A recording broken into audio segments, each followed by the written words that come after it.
I bought one of these some time ago. It's a USB 3.1 Gen 2 Orico NVMe enclosure, and as you can see, it's pretty cheap at 19 bucks. And I used it on a Crucial P3 4 terabyte SSD. Runs up to 3500 Mbps. The speeds I was getting was about 1,000 write and about 600 read. Pretty disappointing, but still a lot faster than SATA 3 speeds on my old SSDs. So this thing arrived today, and it's USB 4 speeds, as my Mac Studio supports USB 4. Costs a lot more though. It's passive. The thing is huge. It's got a big heat sink. And I took the 4 terabyte out, put it in this thing, hooked it up, and I'm getting 2818 write and 2595 read, which just blows the Orico away. The performance is absolutely fantastic. The only thing I could see to improve it, I mean, this is a P3 drive. The P3 Plus will run up to 5,000 megabytes per second. My guess is that USB 4 would probably only support somewhere between 3,000 and 4,000, probably the lower end of that. So not really worthwhile upgrading at USB 4. Thunderbolt 5 definitely would be worth probably going to a P4, but that's something for the future. The 4 terabyte is plenty of space for me right now.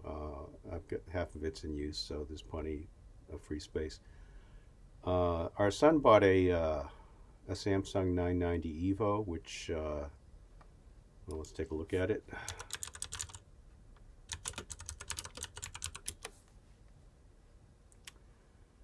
And that's Gen 4. The speeds are up to 5,000. Oh, so actually pretty close.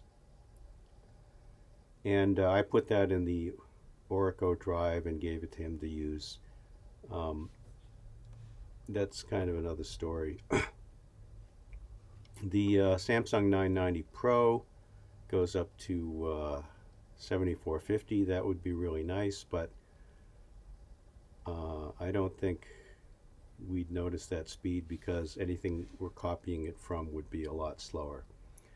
So I have these speeds now. If I want more, I could upgrade my hardware. I may, at some point, I'll get an M4 and an M5 Mac, and with Thunderbolt 5, and those will support the 7,000 plus Mbps speeds. But that's down the road somewhat. So anyway, these types of enclosures, USB 4 enclosures, a lot of them have been coming out lately. They're made by a whole bunch of different companies, and they all seem to work really, really well. There are channels that compare them, but I went with this because it's passive. A lot of them have fans, pretty small fans, and the problem with using a small fan is you have to spin the RPMs pretty high to get them to work effectively, and that makes them kind of noisy. So I prefer a quiet passive solution to very small fans that spin at high rates. So if you're looking for some external storage at the USB 4 speeds, I'd recommend this one, but I mean there are a lot of others that probably work just as well. If you need Thunderbolt 5, you'd need you'd need like an M4 Mini Pro or a MacBook Pro, and I'm going to wait before upgrading to Thunderbolt 5.